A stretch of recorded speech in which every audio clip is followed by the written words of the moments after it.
नमस्कार, मी प्रसाद Bharde. The craft प्रस्तुत क्लासिक्सच्या प्रत्येक सेगमेंटच्या एपिसोडनंतर तुम्ही सांगत होतात की ही मालिका किंवा या मालिकेचा राऊंड टेबल कधी करणार. आणि हो, तुमच्यासाठी म्हणून आम्ही घेऊन आलो आहे जुळून येती रेशीमगाठी या मालिकेचा राऊंड टेबलचा एपिसोड. त्यामुळे लक्षात ठेवा, चॅनलला सबस्क्राईब करायला विसरू नका, शेअर करायला आणि त्या बेल आयकनवर क्लिक करायला अजिबात विसरू नका. लिंकसुद्धा तुम्ही तुमच्या मित्रांना मैत्रिणींना शेअर करू शकता. आणि तुम्ही छान छान एपिसोडची डिमांड करत राहा. आम्ही तसतसं तुमच्यापुढे ते कॉन्टेंट नक्की घेऊन येत राहू. धन्यवाद.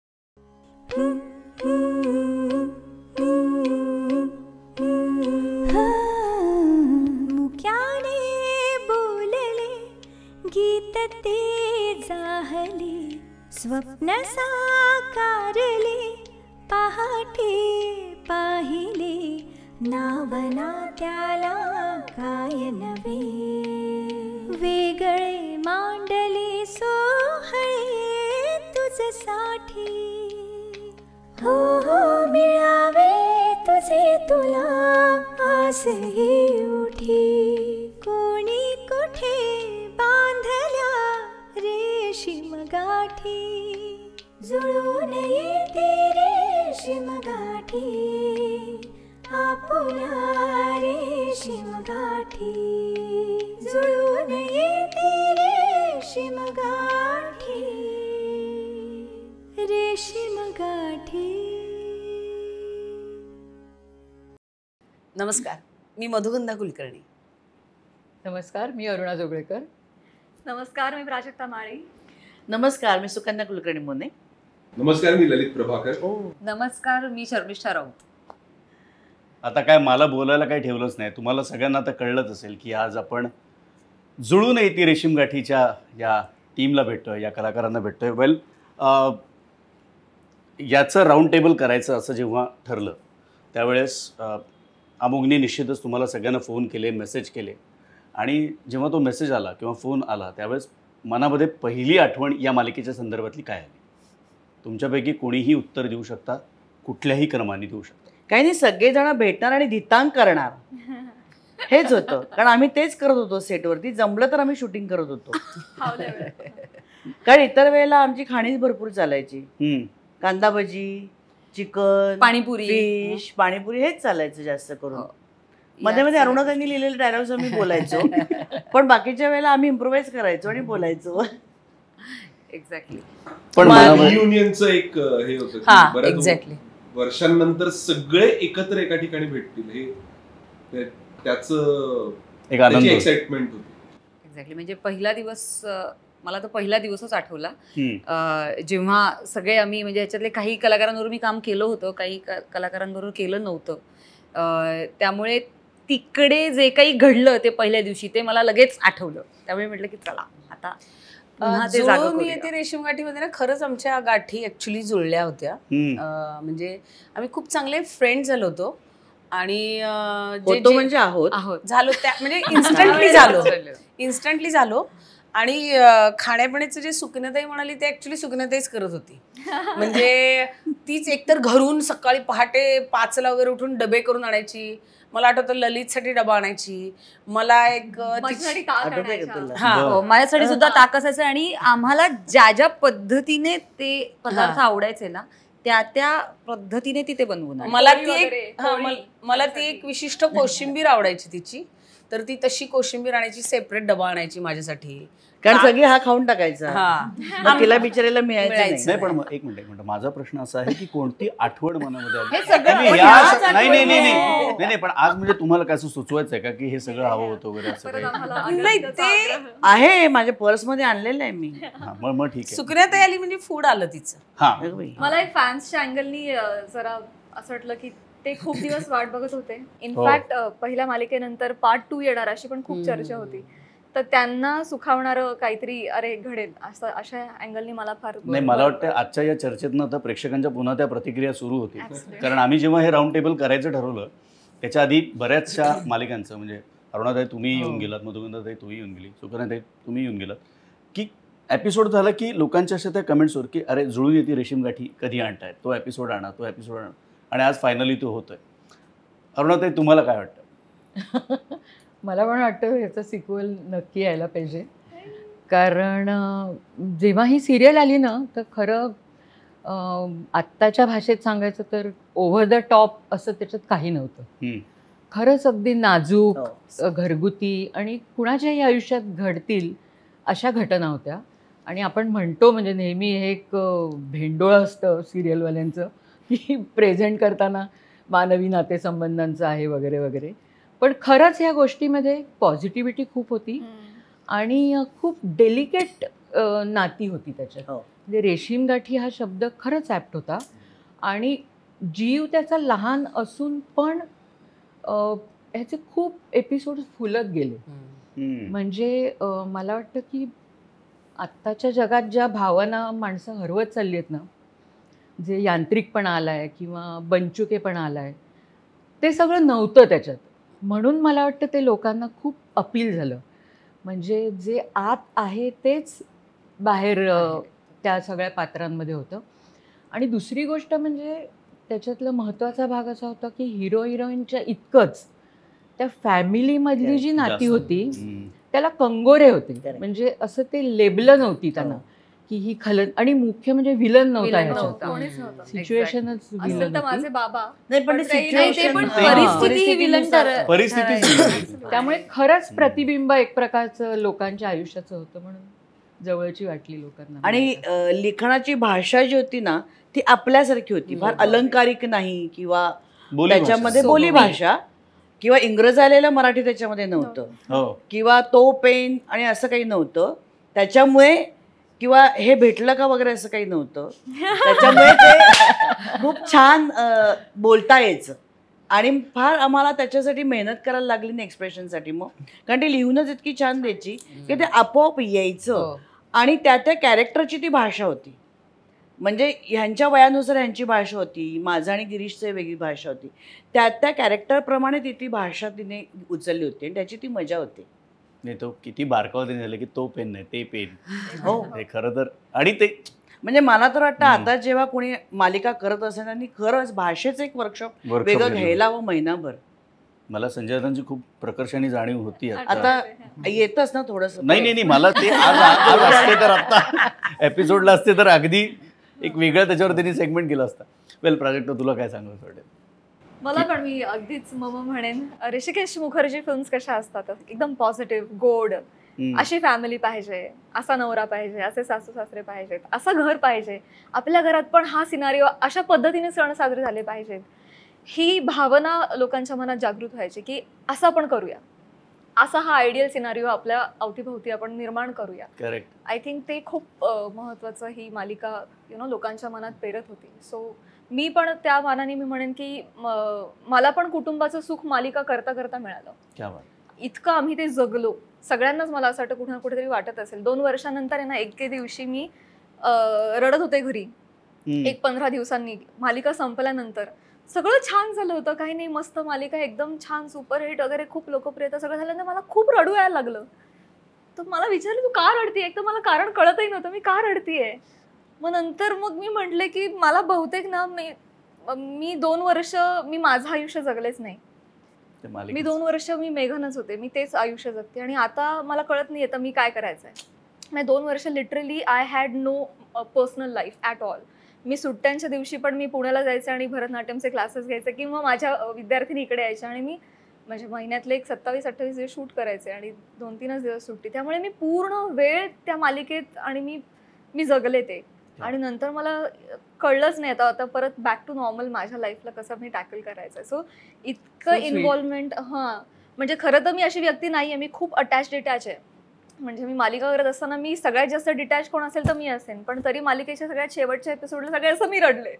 मला रडूच येत होतं, मला कळतच नव्हतं. If we remember.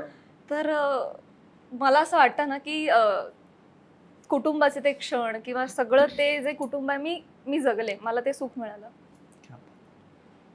आणि ते घर पण ना तसंच त्यांनी सेट केलं होतं. कधी खूप छान सेट लावला होता. नाही तो वास्तू पण कधी कधी असं म्हणतो की तथास्तू म्हणते ना, तर ती मधुगंधाचं नेहमीचं वाक्य असतं की वास्तू तथास्तू म्हणत असते, पण ते ऍक्च्युली तसं झालं होतं.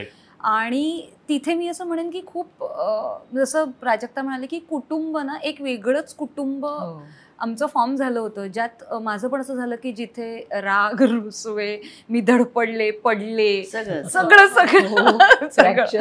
ह्या सगळ्या गोष्टी ज्या एका कुटुंबात घडतात नॉर्मल माणसांच्या, अशा ते सगळं घडत होतं आणि सगळेजण सांभाळून घेत होते. मला खऱ्या अर्थाने भाऊ मिळाला, मला खऱ्या अर्थाने वहिनीच्या रूपात असं नाही म्हणणार, पण मैत्रीण मिळाली, सुकन्याताईबरोबर संबंध होतेच सगळे. सो हे खूप आणि इतकी वर्ष ते जपले जात आहेत एक्सटेंडेड फॅमिली. एक्झॅक्टली. आणि ती अजूनही आहे, त्यामुळे आय एम रिअली हॅपी की मी ह्या शोचा पार्ट होते. मला एक होतं की हो ती जी रिॲक्शन आठवतोय ना, नाही अलीकडे काय की त्या काळातही म्हणजे तेव्हाही आणि आताही आपण बघितलं तर न्यूक्लिअर फॅमिली हे खूप प्रस्थापित होत गेलेले ना आपल्या. त्यामुळे एकत्र कुटुंब पद्धती असलेलं अशी ती मालिका असूनही तिला जुनाटपण नव्हतं. ते एक नवीन पण असूनही त्याला एकत्र कुटुंब म्हणजे सगळे एकत्र राहतायत एकाच घरामध्ये, पण त्याच्यामध्ये कुठेही तो मेलोड्रामा नव्हता. त्याच्यामध्ये तरी सुद्धा एक सहजता होती, त्याच्यामध्ये तरी सुद्धा त्यांचे रिलेशनशिप्स खूपच आत्ताचे होते, त्यांची भाषा आत्ताची होती. आणि मला पर्सनली असं झालं की मला सगळ्यांनी खूप सांभाळून घेतलं.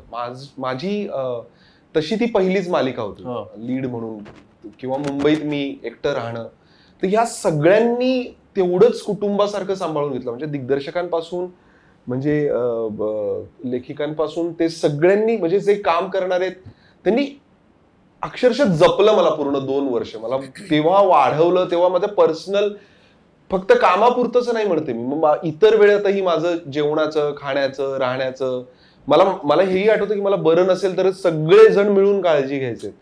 तर त्या सगळ्या गोष्टी तिथे सेटवर होत होत्या. तर मला घरची नाही आठवण आली त्या 2 वर्षामध्ये. मला कधीच असं वाटलं नाही की मला घरी जायचंय किंवा काय करायचंय.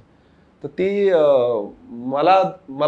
मला असं वेगळं काहीतरी मिळालं त्या 2 वर्षात. आणि मला वाटतं त्यामुळे लोकांकडून पण ते मिळालं, म्हणजे प्रेक्षकांकडून सुद्धा तेच मिळालं जे मला यांच्याकडून मिळत होतं. मला असं वाटतं ना, जुळून येती रेशीमगाठी ही म्हणजे लेखकाचं क्रेडिट आहे ते, अरुणाताई आणि आमच्या सुषमाताई, जरी विवेक आपटे होते, जितेंद्र गुप्ता, तर ते कन्सिव्ह करतो लेखक आणि ती पात्र आमच्यापर्यंत येतात आणि मग नट ती पात्र त्याच्या एनर्जीनी ती अशी फुलवतो. पण ती असं झालं की फक्त माझं पात्र फुलवण्यापुरतं माझं पात्र नव्हतं. म्हणजे माझं आणि सुकन्याताईचं नातं निर्माण झालं, माझं आणि शर्मिष्ठाचं झालं, माझं आणि ललितचं झालं, माझं आणि मेघनाचं म्हणजे प्राजक्ताचं झालं. म्हणजे ती पात्र म्हणून नाती होता ती पर्सनल नाती पण होत गेली आणि त्यात इतकी घट्ट झालीत की आम्ही अजूनही एकमेकांशी खूप कनेक्टेड आहोत. आणि त्या फॅमिलीने आम्हाला आमची फॅमिली दिली, म्हणजे पर्सनल आयुष्यातली आमची फॅमिली दिली. कारण जनरली होतं काय की सिरियलचं शूट संपल्यानंतर प्रत्येकजण आपापल्या आयुष्यामध्ये बिझी होतो आणि मग संपर्क हळूहळू कमी होत जातो. मग कधीतरी पुढच्या प्रोजेक्टला जेव्हा एकत्र भेटतात माणसं तेव्हा ते कनेक्ट होतात. पण आमचं असं झालेलं नाही. आजही माझा आणि सुकन्याताईचा बर्थडे एका दिवशी असतो. आम्ही आठवणीने रात्री एकमेकींना मेसेज करतो, म्हणजे आम्हाला लक्षात ठेवायला लागत नाहीत एकमेकींचे बर्थडे. किंवा आम्ही ललितला बर्थडेला मेसेज करतो, तो कधीच रिप्लाय देत नाही आम्हाला, म्हणजे तो कुणालाच देत नाही. तर कुणालाच मध्ये त्याच्यानं कळलं असेल आता एक गोष्टी मला कळतात नाही. आणि अजून सांगते, ललितची जी काळजी घ्यायचो तर ते आम्ही दोघी मोठ्या बहिणीसारख्या आहोत त्याला. म्हणजे मला खरोखर एक लहान भाऊ मिळालाय ललितच्या रूपामध्ये. ही तर त्याला भावड्या म्हणते, मी भावड्या नाही म्हणत कारण माझ्यापेक्षा वयाने तो खूप लहान आहे, पण खरोखर मला त्याच्याबरोबर ना एक भावासारखं फिलिंग आहे. आणि तो माझ्या फॅमिलीचा पण भाग झालाय. आज माझ्यापेक्षा जास्त फोन परेशला असतात ललितचे, त्यामुळे मला कधी कधी राग येतो की अरे मला बायपास करून तू डायरेक्ट परेशशीच बोलायला लागलास. तर त्या सिरियलनी आम्हाला पर्सनल नाते दिले जी खूप घट्ट आणि खरोखर आमच्या रेशीमगाठी जुळलेल्या आहेत त्या रेशीमगाठीमध्ये, असं मला वाटतं. पण हे सिरियलच्या जगामध्ये रेअर आहे जरा. नाही पण एक सांगू का अरुणाताई, मग हे सगळं आता मधुगंधाताई सांगत होती ते, पण मी आता आल्यापासून मी बघतोय साधारण ललित आल्याच्या नंतरच्या सगळ्या रिॲक्शन, फोटो काढण्याचे आटोकाट प्रयत्न आणि त्याला होत असलेला विरोध म्हणण्यापेक्षा काही त्या मुमेंट्स, बहिणीबरोबर फोटो काढायला काय हरकत नाही. इतकी वर्ष म्हणजे इथे त्यांनी मला 10 वर्ष झाली बरोबर फोटो काढला, पण तो माझ्या बरोबर आणि शर्मिष्ठा बरोबर फोटो नाही काढत. 10 वर्ष झाली, 2014 सुरू झालं. त्याच्यानंतर मला अजूनही आठवत नाही रक्षाबंधनाला एक फोटो टाकावा त्याच्याबरोबर, फोटो नाही. तर आमच्याकडे एकही फोटो नाही. पण कृतीत येत नाही. आणि हे मी विचारलं, मी या भानगडीतच पडत नाही. तू सगळ्यांबरोबर काढतो का? माझ्याकडे एकच फोटो आहे आणि पाठीला पाठ लावले, तोच एक माझा वाढदिवसाला असतो. मी तर जुळून येते रेशीम गाठी लावते मालिका युट्यूबवर किंवा याच्यावर झी5 वर, त्याचा थांबून स्क्रीनशॉट काढते की हा ओके या इकडे आम्ही एकत्र होतो, मग तोच फोटो याच्या वाढदिवसाला. म्हणजे सगळ्यात लाज आहे वाटत तुला? गेली माहिती आमचा होळीचा, फक्त आमच्या बाजूला उभा राहत नाही फोटोला. आमचा एक होळीचा सिक्वेन्स होता की ज्याच्यामध्ये रंग लावणे, रंगपंचमी वगैरे होतं. म्हणजे हेमंत शेवटी सोडून दिलं त्याने कट वगैरे म्हणायचं, कॅमेरा हलवा जसा हलवायचा. खरोखर हे तिकडे दोघं जण टाकीवरच जा, टाकीवरून इकडे, हे माकड आमचे इकडनं फिर, एक टेम्पो वरती. तो फोटो पण आहे त्याचा माझ्याकडे, आठवतो तुला? तो असा डॉन सारखा असं काही. शेवटी तो म्हणाला ते फिरतात तिकडे, कॅमेरा फिरवा. तर शेवटी तो हताश झाला आणि तो बसला आणि आमची रंगपंचमी चालूच होती तिकडे. क्या बात आहे, वा वा.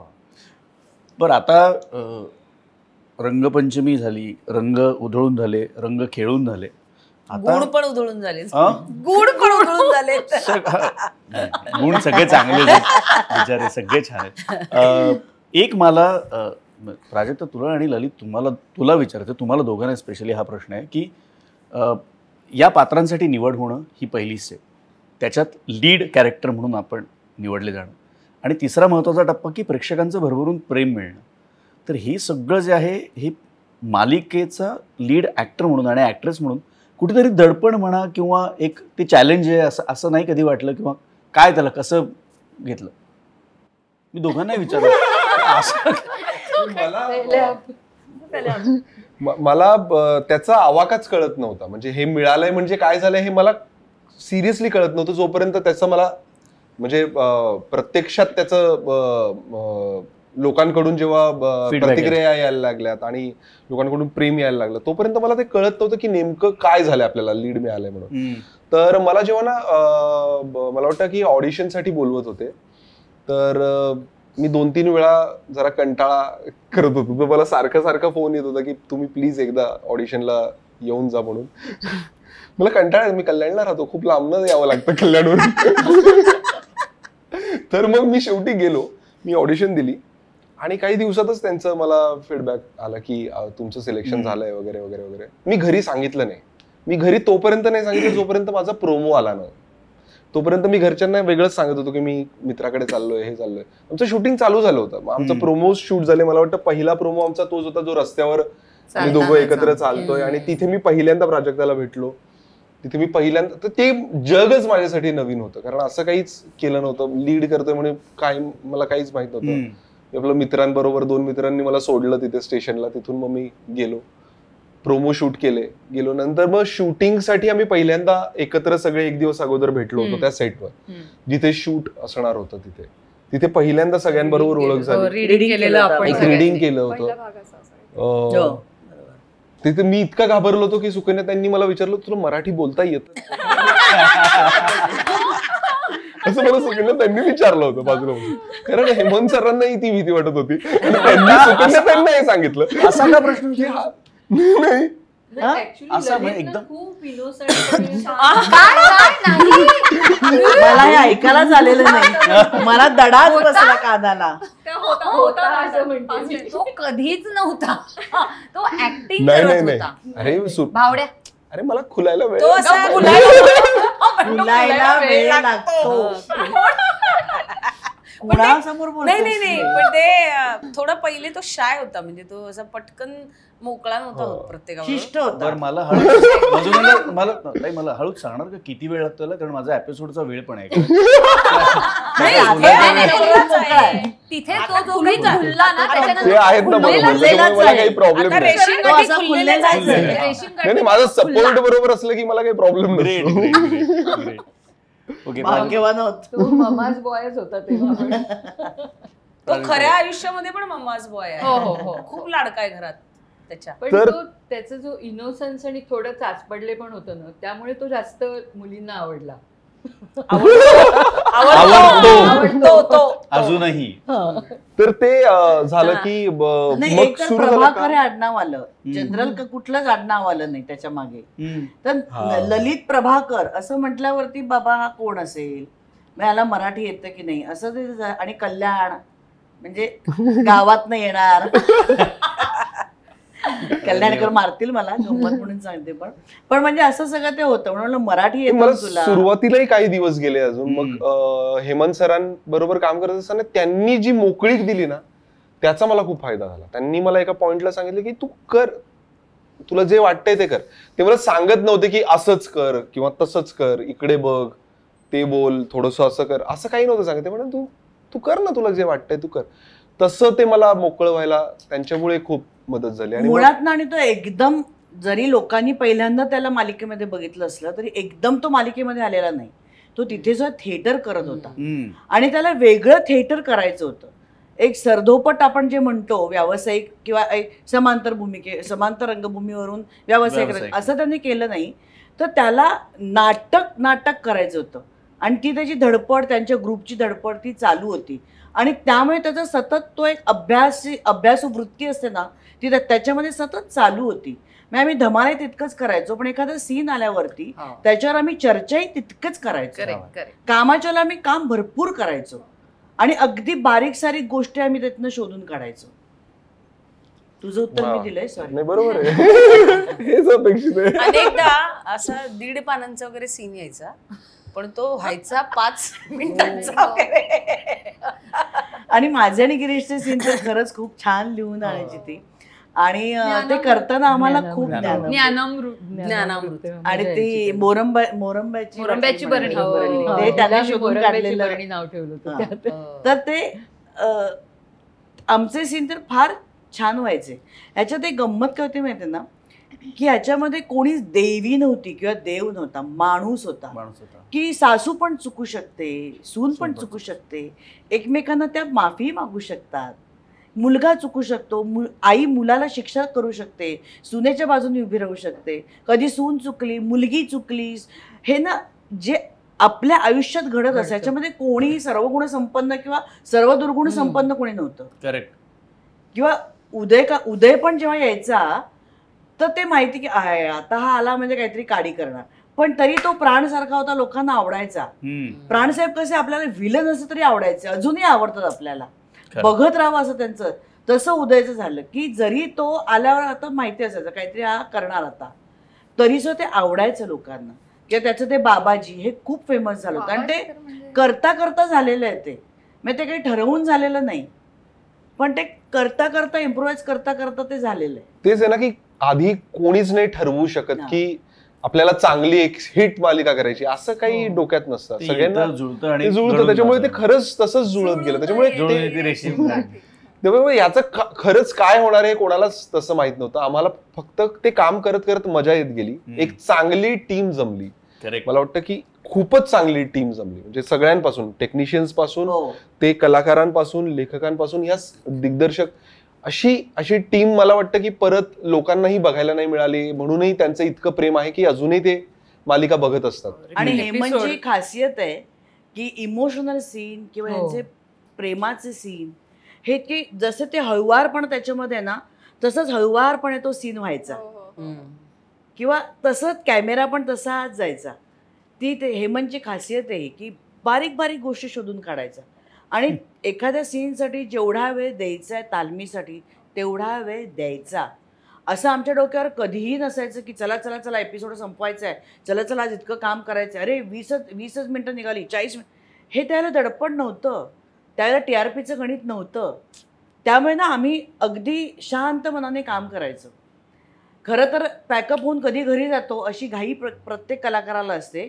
इथे आम्हाला असं होतं की नाही करूया ना जरा अजून शेवटचाच सीन आहे ना करून टाकू ना. हा म्हणजे शूटिंग संपलं तरी आम्ही तिकडे थांबायचो. तुझं होतच ना मी सोडते तुला वाटते असं असायचं आमचं.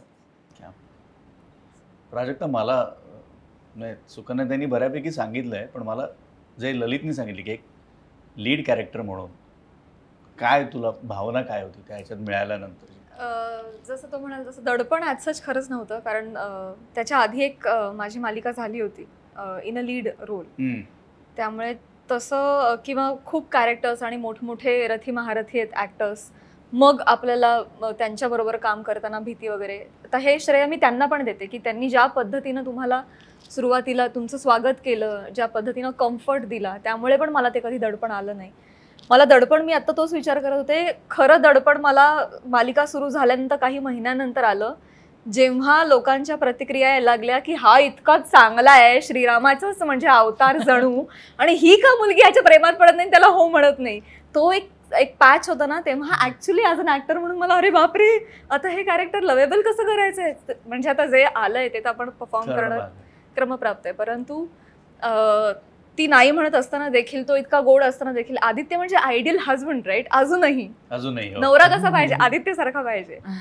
पण म्हणजे हा आदित्य देसाई आदित्य म्हणून असलो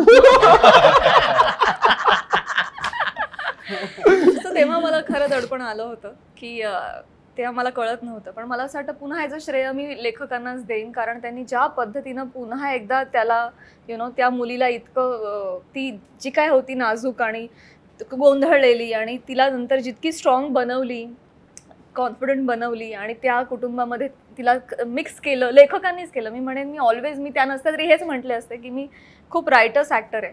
मला जे लिहिलं ना त्याच्यावरूनच मला त्याचा सीनचा भाव आणि मी त्याप्रमाणे परफॉर्म करू शकते. म्हणजे अर्थात डिरेक्टर आणि ॲक्टर्स यांचा खूप मोठा सहभाग असतो, पण पहिल्यात सगळ्यात आधी काय तर लिहिलेलं. तर त्यामुळे मला तो कॉन्फिडन्स पुन्हा आला आणि ते माझं दडपण गेलं आणि परत स्थिरावलं असं मी म्हणून ही एक परत आकडेवारी वगैरे काही माहित नाही पण ज्या प्रतिक्रिया होत्या त्यावरूनच की पुरुषांनी सगळ्यात जास्त बघितलेली मालिका असेल. आणि तोपर्यंत मालिका म्हणजे फक्त स्त्रियांसाठी बनलेल्या किंवा त्यांच्यासाठी बनवल्या जाणाऱ्या असं एक स्वरूप होतं.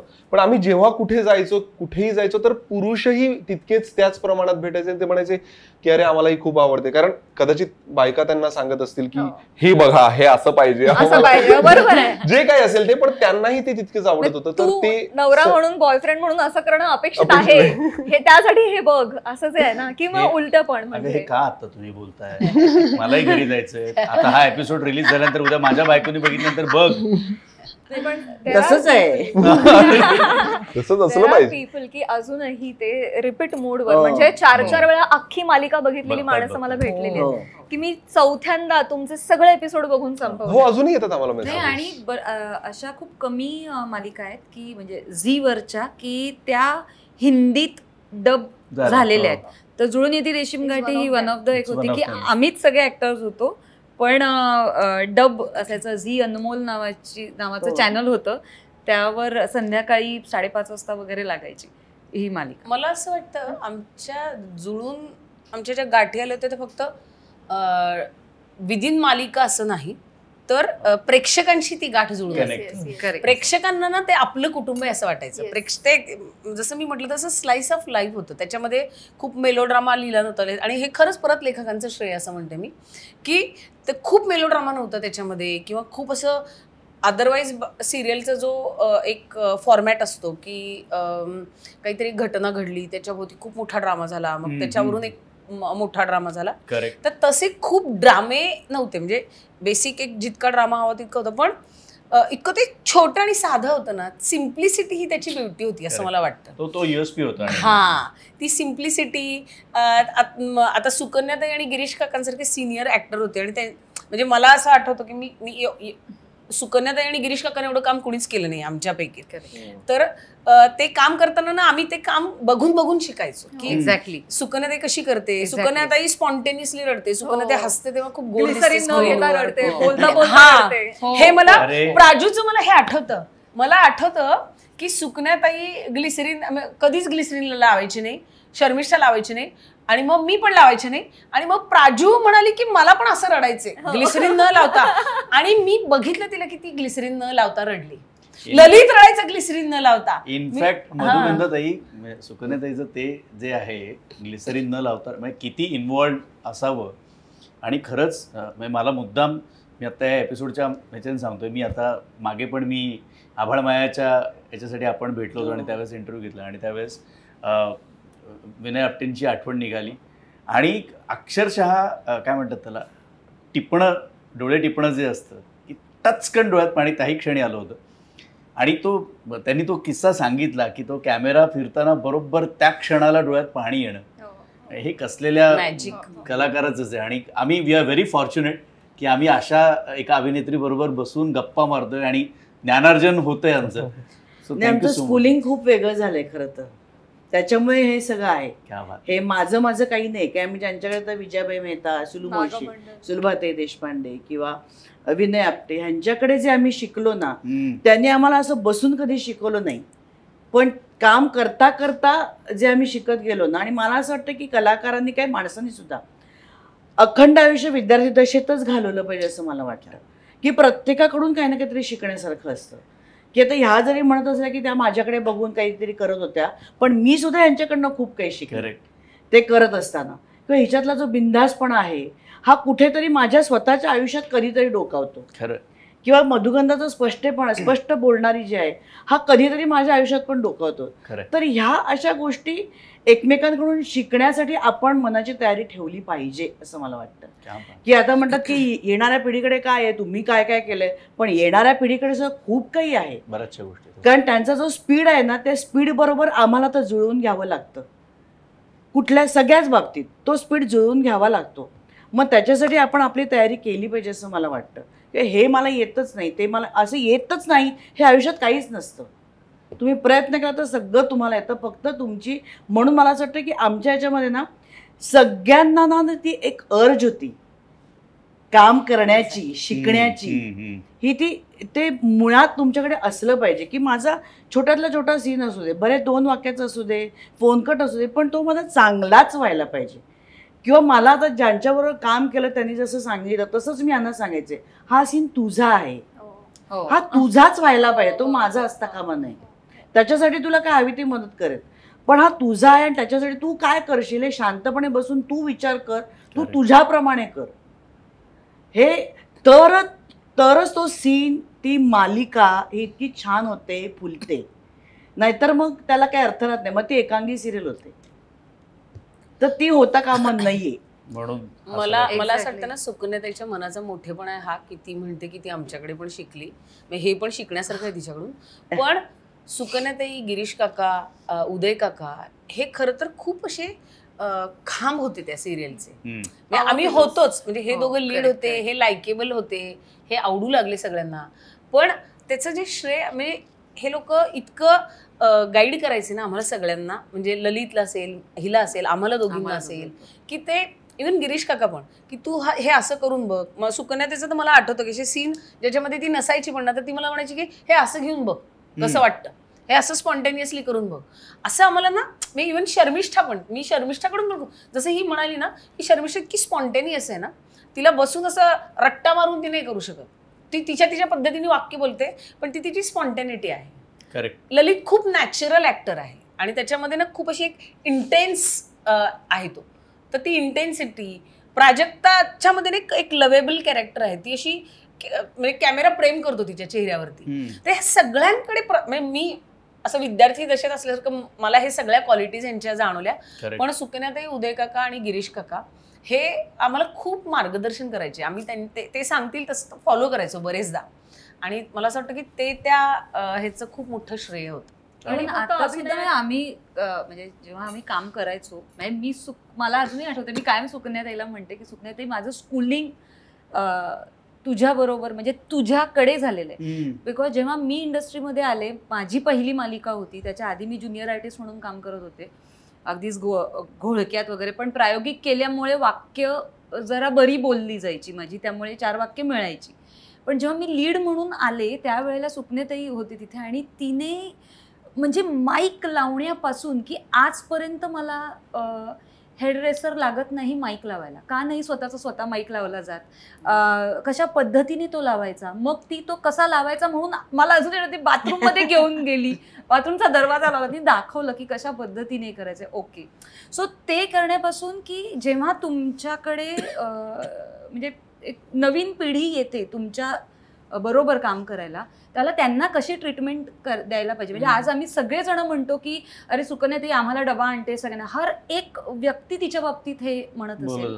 पण आज आम्ही मी पण शिकले, जेव्हा आता मी पुढे जाते आणि माझ्या मागे एक नवीन फळी ज्या वेळेला येते काम करताना, तेव्हा मी पण तेच विचार करते की अच्छा तुला आज तू कुठे राहते, अच्छा तू इथून लांबून येते का, अंबरनाथवरून येतं कोणतरी, मग माझ्या घरी राहा की, काही प्रॉब्लेम, असिस्टंट डिरेक्टर माझ्या घरी राहिला, कॉस्ट्युमवाली माझ्या घरी राहिला. सो हे जे छोटे छोटे एक्झॅक्टली, पण ह्या सगळ्या म्हणजे मला अजूनही आठवते की जुळून चालू होताना मधुगंधा म्हणाली होती, तेव्हा मला कळलं की अरे ही होणार सोनियागडची लेखिका आहे वगैरे. सो व्हेरी हिट सिरियल आणि कमालीचं तिचं लेखन आणि हे सगळं माहिती होतं.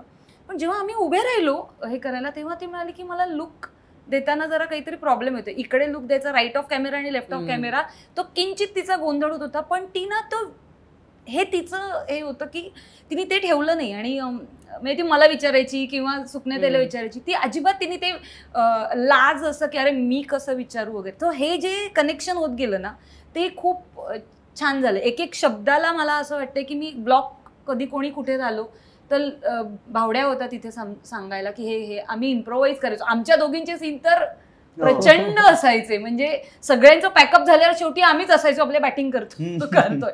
पण त्यातही ती सपोर्ट करायची की अरे इथे हे असं करूया तसं करूया. खूप मजा यायची म्हणून खूपच. किंवा साधी गोष्ट आहे, मेकअप रूम ही प्रत्येकाची मेकअप रूम बघितली ना तर ती अशी स्वच्छ सुंदर टापटीप ठेवलेली असायची. ह्यांच्या मेकअप रूम मध्ये ह्याने काहीतरी चित्र काढलेली असायची. एकदा त्यांनी गिरीश काकांचे डोळेच काढले होते, मग एकदा शंकर काढला होता. हे त्याच्या मूड बघू नको असं, बरोबर तर त्याच्या मूडवर असायचं. पण ते किंवा एक जेवण झालं त्याला एक जरा झोप लागायची, पांघरुण मेंगरुण घेऊन त्याला छान झोप लागायची. मग त्याला त्रास कसा द्यायचा नाही आणि मग उठवायच्याला कसा त्रास द्यायचा ह्याचीही आमची खलबत सगळी प्लॅनिंग झालेलं असायचं. की मग त्याला त्रास नको म्हणून लाईट बंद, म्हणजे प्रत्येकाने आपापलं ते जपलं होतं आम्ही.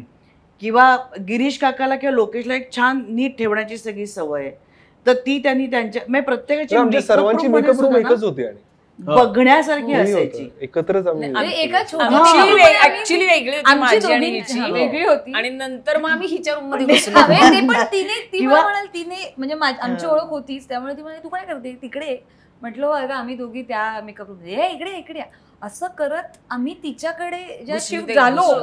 किंवा एकच बेड होता ताईच्या खोलीमध्ये आणि ती कधीच बेडवर झोपायची. म्हणजे आदर्श सिनियर ऍक्टर, ती कधीही अशी ना दुपारी जेवली आणि बेडवर पसरली असं नाही असायचं. त्याच्यासाठी भांडणं चालू असायचे. मी शर्मिष्ठा आणि कधी कधी हा यायचा तिथे झोपायला. तुझं काय रूम मध्ये एकच बेड होता आणि आम्ही चौघजण असायचो.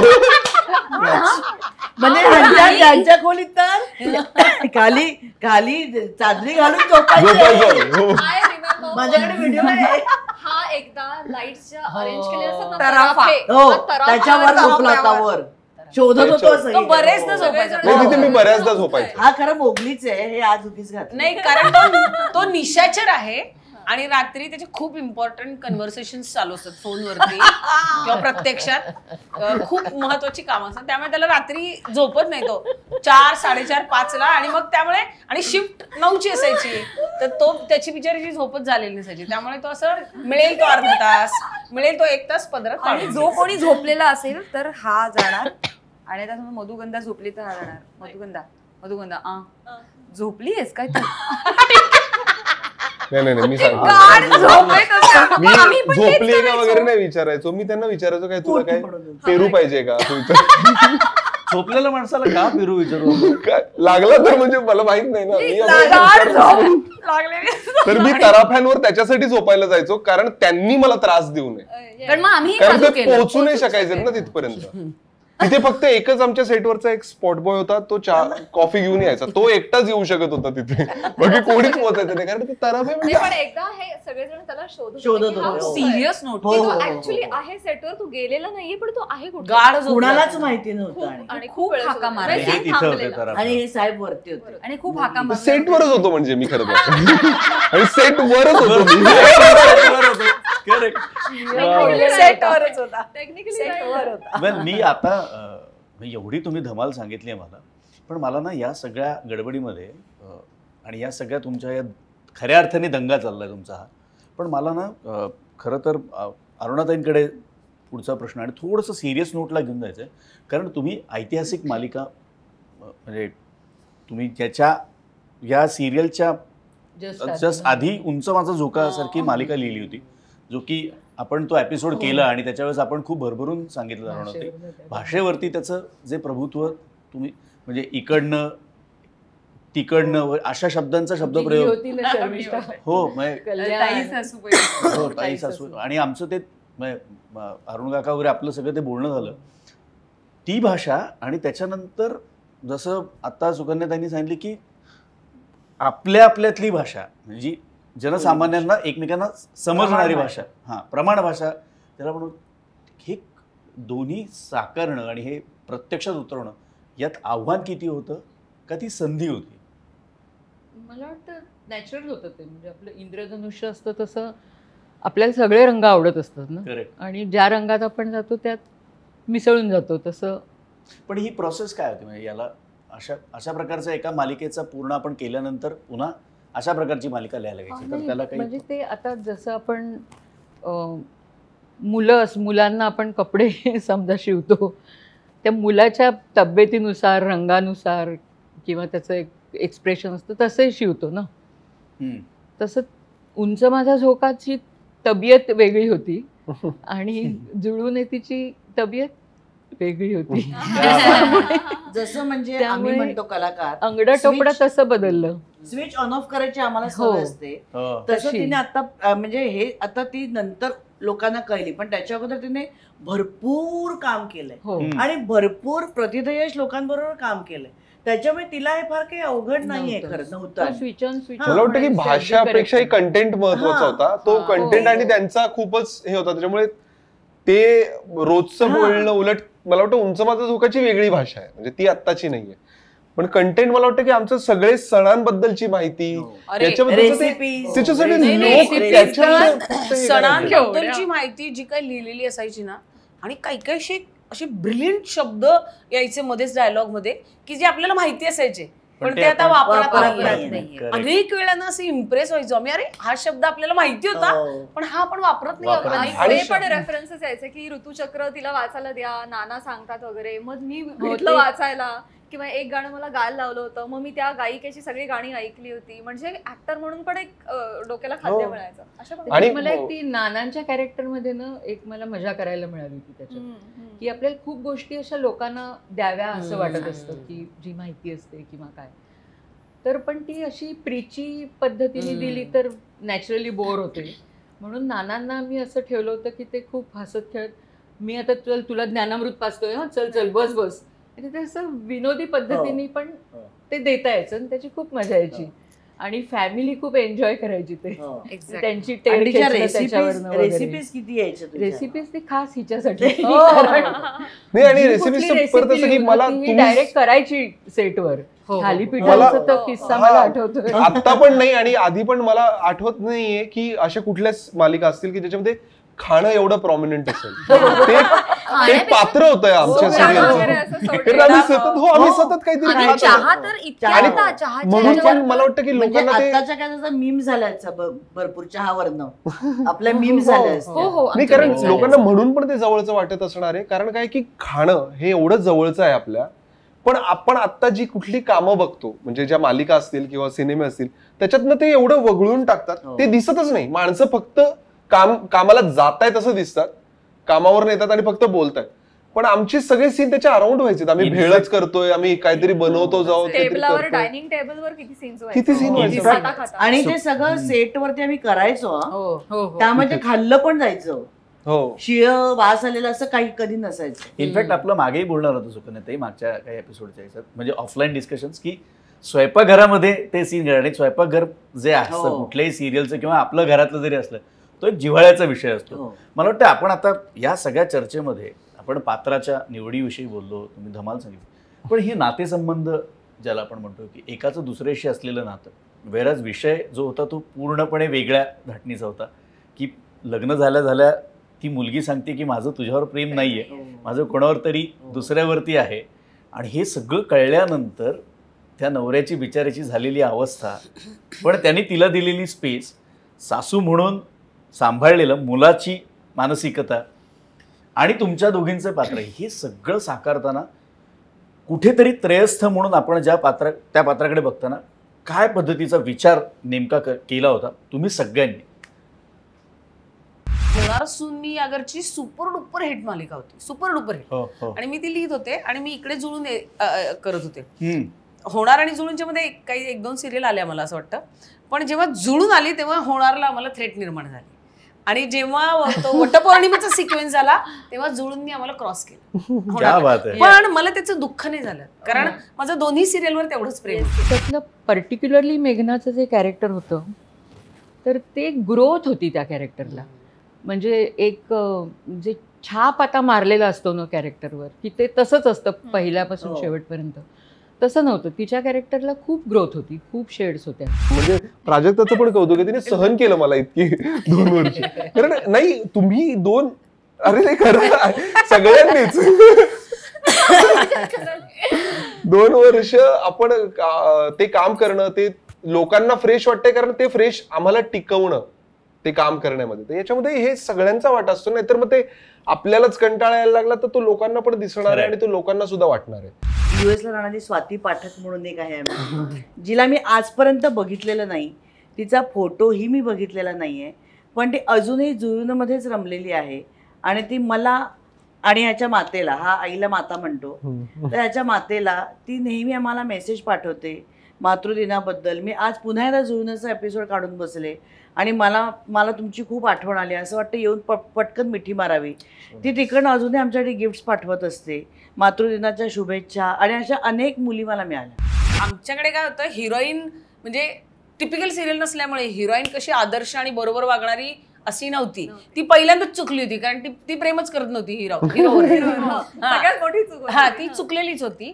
त्यामुळे सून म्हणून नाही आगारात मी फार आदर्श होते. आणि अनेक म्हणजे अनेक बायकांना मोठी सून म्हणून ना मला खूप लोक असं सांगायचे की आम्हाला असं वाटतं की अशी सून असायला पाहिजे आमच्या घरामध्ये. आणि त्याचं कारण म्हणजे ही चुकली होती. नमस्कार, मी अमोघ पोंक्षे. द क्राफ्ट या यूट्यूब चॅनलच्या माध्यमातून नवे प्रयोग मुलाखतींचे, आता अर्थात त्याला मुलाखती म्हणून आहेत, त्या गप्पाच आहेत. सो अशा गप्पांचे वेगवेगळे एपिसोड्स आम्ही तुमच्यासाठी घेऊन येतो आहे. त्यातल्या त्यात क्लासिक या सेगमेंटला प्रेक्षकांचा खूप चांगला प्रतिसाद मिळतो आहे. आता 1 वर्ष झालं आहे चॅनल सुरू होऊन. तर गेल्या 1 वर्षात जवळपास 21 लाखाच्या आसपास व्ह्युअरशिप चॅनलला मिळाली आहे. आणि त्याबद्दल सर्वप्रथम मी सर्व प्रेक्षकांचे मनपूर्वक आभार मानतो. क्राफ्टच्या निमित्ताने हे सगळे एपिसोड करत असताना तुमचे नवीन रेकमेंडेशन्स येत आहेत. म्हणजे टिपरेच्या एपिसोडवर अनेकांनी लिहिलं की जुने नेते रेशीम काठीचा एपिसोड करा, कारे दुरावाचा एपिसोड करा. तर असे नवीन एपिसोड्स घेऊन आम्ही तुमच्या समोर येणारच आहोत ह्याच्या पुढेही. पण जसं आम्ही तुमच्या या सगळ्या रेकमेंडेशन्सला प्रतिसाद देतो आहे, तसंच तुम्ही जर या चॅनलला सबस्क्राईब केलं तर तुमची खूप मोलाची मदत आम्हाला हे सगळे भाग तुमच्या पुढे घेऊन येण्यासाठी आणखीन होणार आहे. सो तुम्ही या चॅनल नक्की सबस्क्राईब करा. त्याच्यानंतर लाईक करा व्हिडिओज तुम्हाला आवडत असतील तर. तुमच्या मित्रांबरोबर, नातेवाईकांबरोबर शेअर करा. आम्ही तर हे सगळे इंटरव्ह्यू शूट करताना जुने दिवस जगतोच आहे. तुम्ही हे ज्या व्हिडिओज यूट्यूबच्या माध्यमातून बघताय, तर तुम्ही हे दिवस पुन्हा एकदा मागे जाऊन जगत असाल अशी अपेक्षा करतो.